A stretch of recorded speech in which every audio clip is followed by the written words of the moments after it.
wasn't kicked out of the luxury hotel because of a booking error, but because of his skin color, humiliated as if he were nobody, despite his millions and success. Those who looked down on him had no idea that soon he would return as their new boss. When the former receptionist stood before him, pale with realization, James wasn't seeking revenge, but his next step turned their world upside down. My choice will shock even the most sophisticated, but first things first. James Harper, a man known as a successful businessman and philanthropist.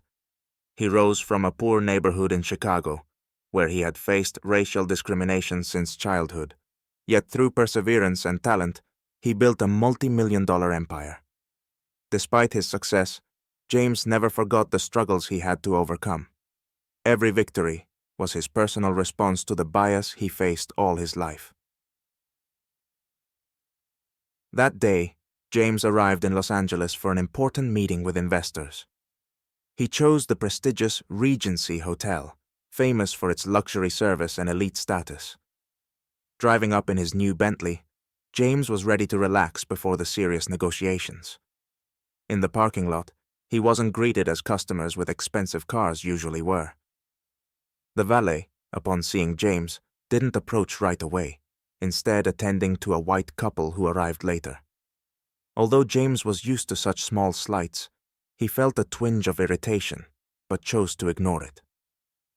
Approaching the reception desk, he politely introduced himself and informed them of his 2-night reservation for a suite.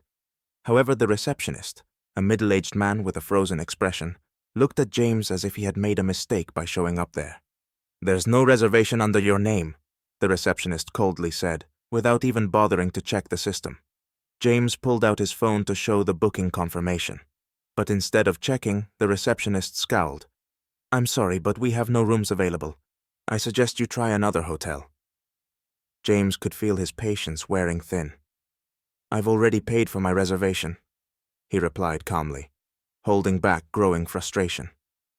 In response, the receptionist, with a hint of contempt, replied, "This hotel isn't for people like you." Those words hit like a slap.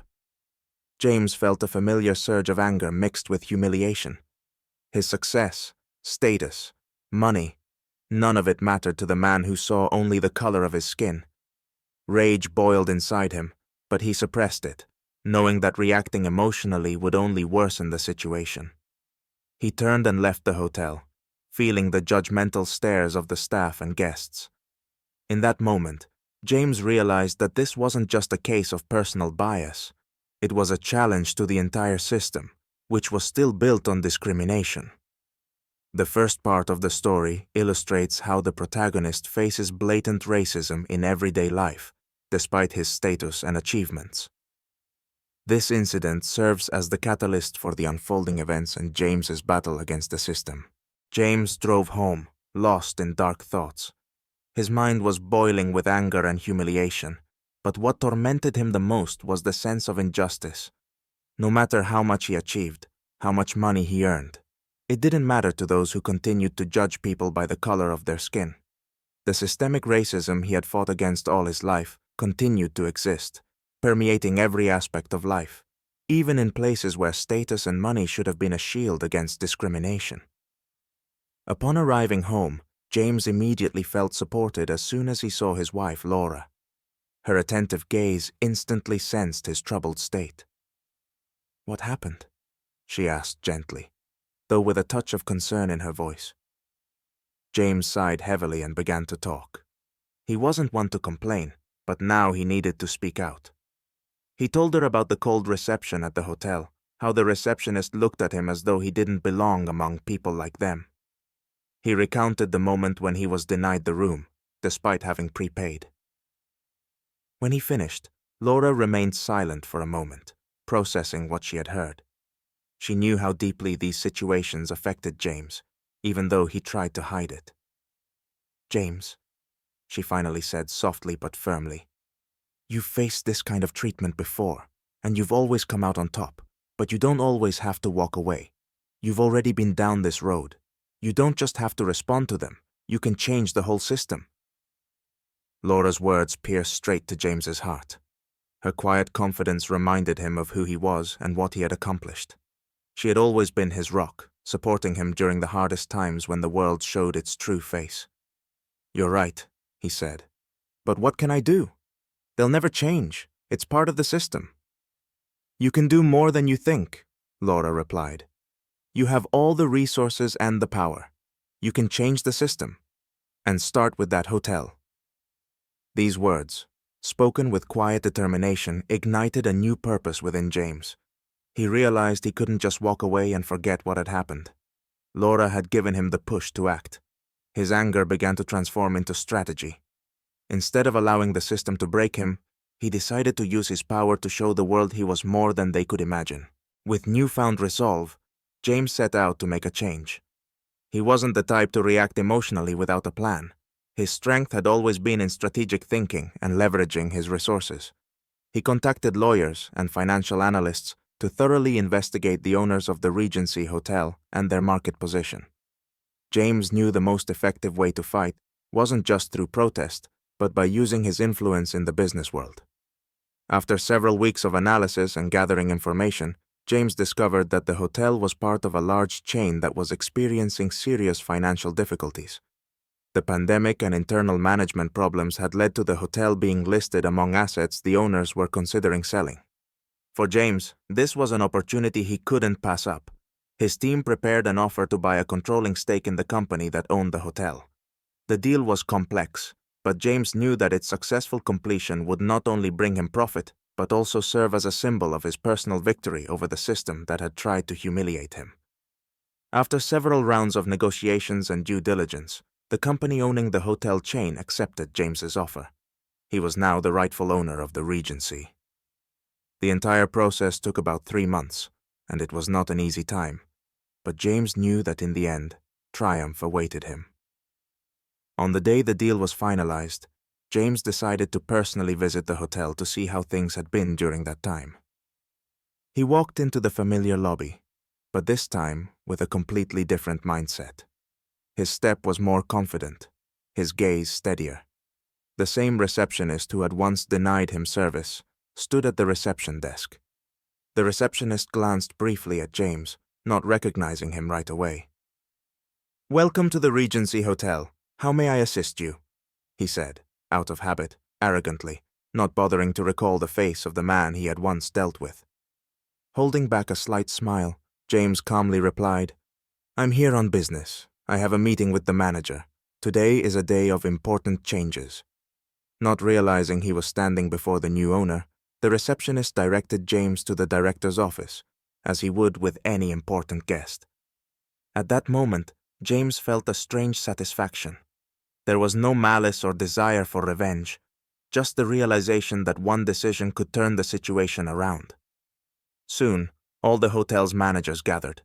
They were cautious and surprised when they learned that James was their new boss. Each of them knew that changes were inevitable, but no one could have predicted that it would start with the man they once turned away simply because of his appearance. After acquiring full control of the Regency, James called a staff meeting. All employees, from managers to service staff, gathered in the hotel's large conference room. The atmosphere was tense. No one knew what changes the new owner had in store. James stood before them in a sharp suit, but his face was calm and focused. He knew this was the moment when he could not only punish the guilty, but change the very system. "Good day, everyone," James began, his voice steady but confident. "Today marks the beginning of a new chapter in this hotel's history. And first of all, I want everyone to understand. From now on, there will be one guiding rule in this hotel: equal and fair treatment for everyone, regardless of their background, skin color, or social status." Silence hung in the room. The staff understood that James was talking about more than just a new set of rules. He was talking about changes that would touch every aspect of their work. Those who didn't believe in the necessity of these changes nervously exchanged glances. Then James turned his gaze toward the very receptionist who had once denied him a room. The man stood by the wall, pale, clearly realizing that his past actions had come to the surface. "I want to share a personal story," James continued, his eyes still locked on the receptionist. A few months ago, I came to this hotel with a reservation, a prepaid booking. I was turned away, despite having proof. The reason was simple. You didn't think I fit the profile for a hotel like this. The receptionist froze, realizing that it was his actions that had led to this situation. James could have simply fired him on the spot, kicking him out the door, but in that moment, he felt he needed to do something different. "Do you remember me?" James asked, and the entire room fell silent, understanding that this was a question with no easy answer. The receptionist nodded, not daring to say a word. His face expressed a mixture of fear and regret. He knew he had already lost his job. "You judged me by the color of my skin. But I'm not going to do the same with you. My goal is not to destroy someone's career, but to change how this business works," James said. There was no malice or disdain in his voice, only determination. "You're fired," James said succinctly. "I bear no grudge against you, but there will be no place for discrimination in this hotel, and anyone who isn't willing to follow the new principles can leave with you." After that, James addressed the entire staff. "I'm not here just as an owner, but as a person who believes that everyone deserves respect and fairness. We are going to change the culture of this hotel. We will be an example of how business can and should operate when it comes to fair treatment of people." The meeting ended with applause from those who supported the new rules and values James was instilling. Although some employees reluctantly accepted the changes, most saw them as an opportunity to create something better for their clients and themselves. News that a black entrepreneur, who had been kicked out of a hotel because of his skin color, had now become its owner quickly spread across social media and the news. It became an example of not only overcoming discrimination, but also changing the system so that such things wouldn't happen again. James's story became a symbol of the fight for equality and justice.